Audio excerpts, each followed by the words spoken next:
I am Munot and welcome to the School of Physics. So today we are going to revise Newton's law of motion. Newton's law of motion, laws of motion. In this chapter we are going to study about different type of forces. So let's begin. The first law of Newton says that when a body is in a state of motion or in a state of rest, unless an external force acts on it, it will continue the same kind of motion.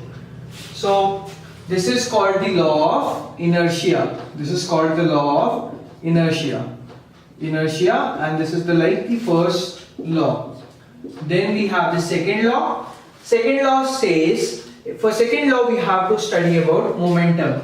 Now what is momentum vector P? It is m into v vector, which is momentum. Now the second law says that F is equal to force external, or force is equal to change in momentum with respect to time, which is equal to d into m into v vector upon dt. Since m is a constant, we get m dv vector by dt, and we know that dv vector by dt is equal to acceleration. So force is equal to mass into acceleration vector is the second law.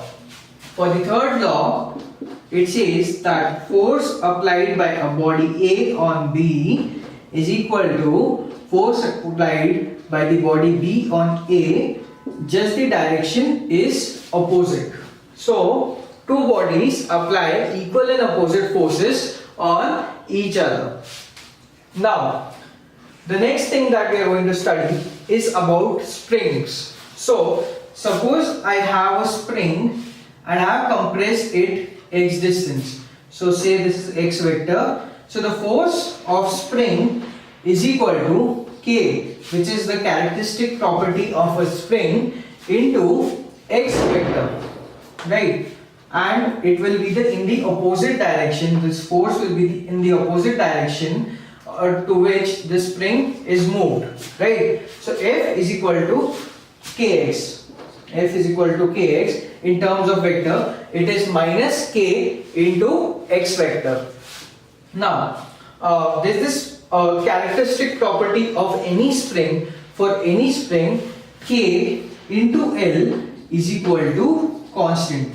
For any spring, k into L is equal to constant, for which means that suppose I have the spring, right, and I cut it into two half. Its initial length was L, its initial spring constant was k. Now this is L by 2, now this is L by 2. So what will happen to k? What will happen to k is k will become 2k for this part and 2k for this part, because it has to maintain that k into L will be constant.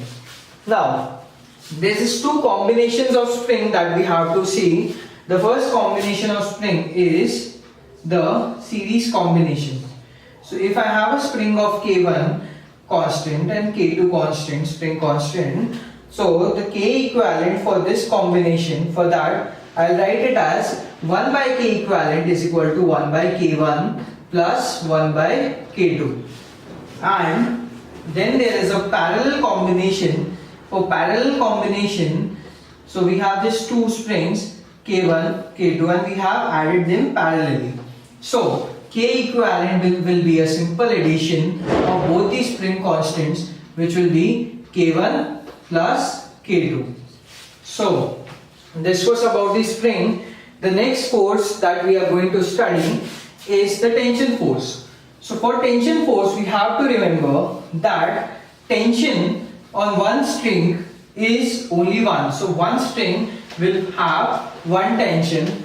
Since we are preparing for the objective exam point of view, we have to remember this direct result, that suppose I have this pulley and I have a mass m1 here and a mass m2 here. What will happen is tension force will generate in the spring.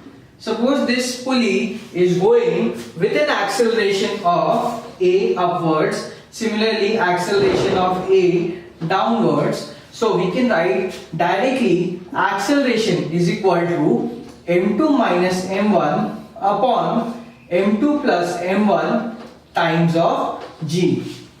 And there is another result which we have to remember is tension T is equal to 2 times of m1 m2 upon m1 plus m2 into g. A lot of people, a lot of students, they just go in the exam and they waste a lot of time by calculating it. What we have to do is we have to directly apply the formulas because we are giving an objective exam. Now, the next force that we talk about is normal force. So, normal force acts at the contact surface. So, this is the contact surface. The force that is applied, say mg, right? This mg will be equivalent to normal force. Now, this is a very commonly asked question, that what do we measure on the weighing machine? Does this measure the actual weight or the normal force that we are applying? So, this is weighing machine. So, the weighing machine measures the normal force that we apply. The weighing machine measures the normal force that we apply on the weighing machine rather than actually calculating the weight of the individual. So, suppose I apply my force, then I actually keep my hand on it and I keep something else. So if I increase the normal force, my weight will change. So weighing machine doesn't match the actual weight. What is actually measures is the normal force. Okay, so the next force that we are going to talk about is the force of friction, right?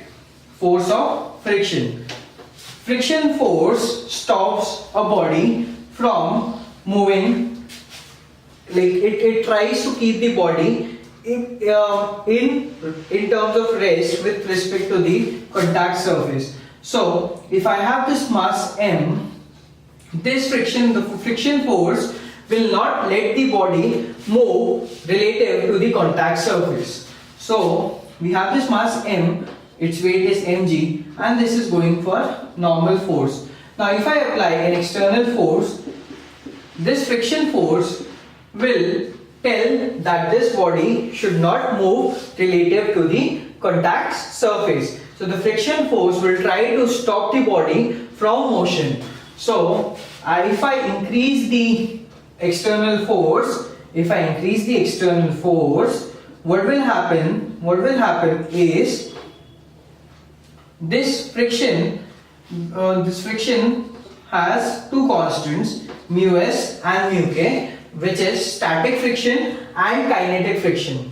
So the maximum friction force that can ever act is mu s into normal, which is friction max, which is the static friction. So if we increase the force external till an extent of mu s n, which is friction max, till then the body will be in rest. After that, the body will start moving, and then the friction force will become